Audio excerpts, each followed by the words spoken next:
Alex Isenstadt, a reporter for Politico, joins me now. Okay, Alex, the wall was a major campaign promise, but I'm looking at this latest CBS News polling, which shows that 59% of Americans actually oppose the wall. Does that make a difference?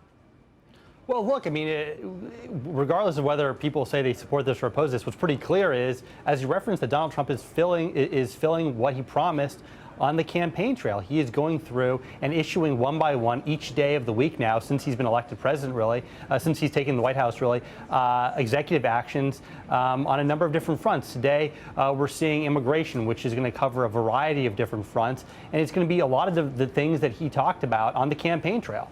So this is an executive action, which basically is a request. It's like Donald Trump saying, please, could you do this for me, folks? It's going to be put down in a federal registry. Has the team, though, been presenting this as a very big deal? And will it actually have teeth and move forward?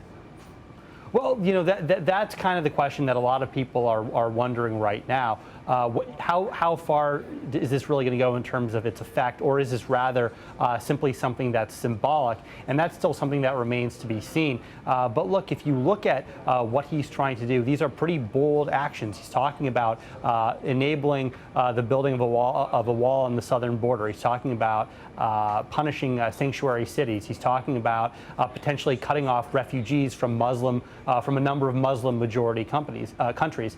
These are fairly controversial, fairly sweeping actions he's taking, and he's sending a message to his core group of supporters, the people who got him here, that he's with them, and he's also telling them, look, this is the kind of president I'm going to be, and these are the kind of actions I'm going to take.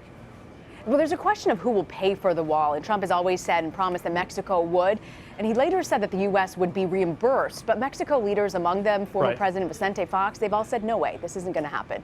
So what do you make of the back and forth on this?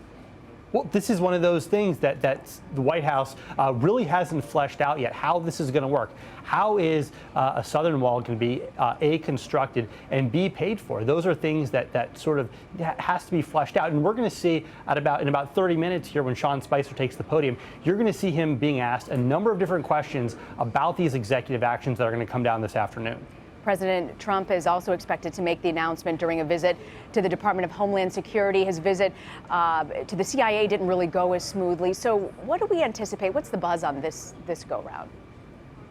Well, look, you know, what's particularly interesting about this appearance this afternoon is that Trump is going to invite parents of children who were killed by undocumented immigrants. And this is something that a president has really never done before. You haven't seen a president take that kind of action. But again, this is what Trump did on the campaign trail. At the Republican National Convention this summer, he had parents of children who were killed by undocumented immigrants. It was a controversial move then as a candidate. It's even more controversial now as sitting president.